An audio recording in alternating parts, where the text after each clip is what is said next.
Pangulo Ferdinand R. Marcos Jr. binatikos ang nasiwalat sa pagdinig ng Senado kahapon na substandard ang lahat ng infrastructure project sa 1st District ng Bulacan. Git ng Pangulo, problema lang ang inihahatid nito sa mga Pilipino imbis na ginhawa. Si Kenneth Pasyente sa Sentro ng Balita, live. Angelique, ikinadismayang araw ni Pangulong Ferdinand R. Marcos Jr. yung naisiwalat na impormasyon sa pagdinig ng Senado kahapon na lahat ng infra project sa District 1 ng Bulacan ay substandard.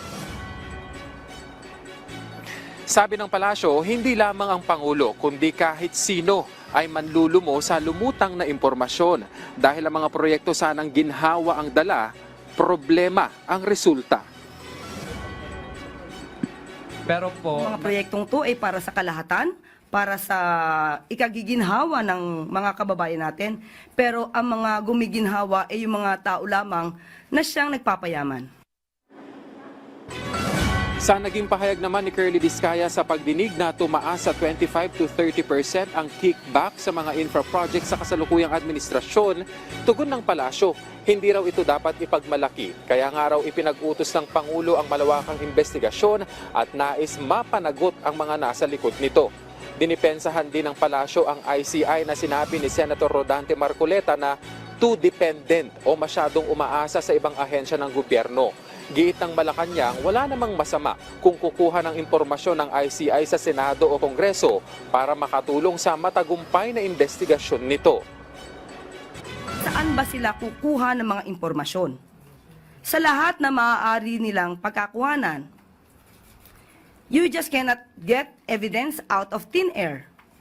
Magmumula rin ito sa mga dokumento mula sa gobyerno. Hindi lamang yun ang titignan ng ICI. Lahat ng anggulo na maaari nilang makuha para makumpleto ang ebidensya. Sa usapin naman kung dapat bang magsauli ng ill-gotten wealth ang mga Diskaya bago mapasa ilalim sa Witness Protection Program, sabi ng palasyo na may kalayaan naman ng DOJ na magbigay ng mga kondisyon batay sa Republic Act 6981 o ang Witness Protection, Security and Benefit Act. po nadala, pero To cooperate with respect to all reasonable requests of officers and employees of the government who are providing protection under this act. So in other words, malaya po na makapagbibigay ng mga reasonabling requirements or mga kondisyon ang DOJ bago po maisama ang isang witness under the Witness Protection Program. Unang-una po, kapag sinabi po natin na sasalang dito, sila po ay kinakailangan magsalita, magsabi ng katotohanan, buong katotohanan, tell all, kumbaga. Kapag sinabi nilang tell all, ibig sabihin pati yung liabilities nila ay dapat na maisiwalat. At kapag may pag-amin na sa kanilang naisiwalat na kanilang di umanong pagnanakaw sa kaban ng bayan, hindi po ba nararapat din na isoli nila ito upang makita ang kanilang good faith instead na hintayin pa na ang gobyerno ang magsampa ng kaso sa kanila. Samantala, Angelique, sinabi ng palasyo na walang security threat ang Pangulo at abala lamang ito sa kanyang mga pribadong pulong nitong nakaraang araw. Angelique.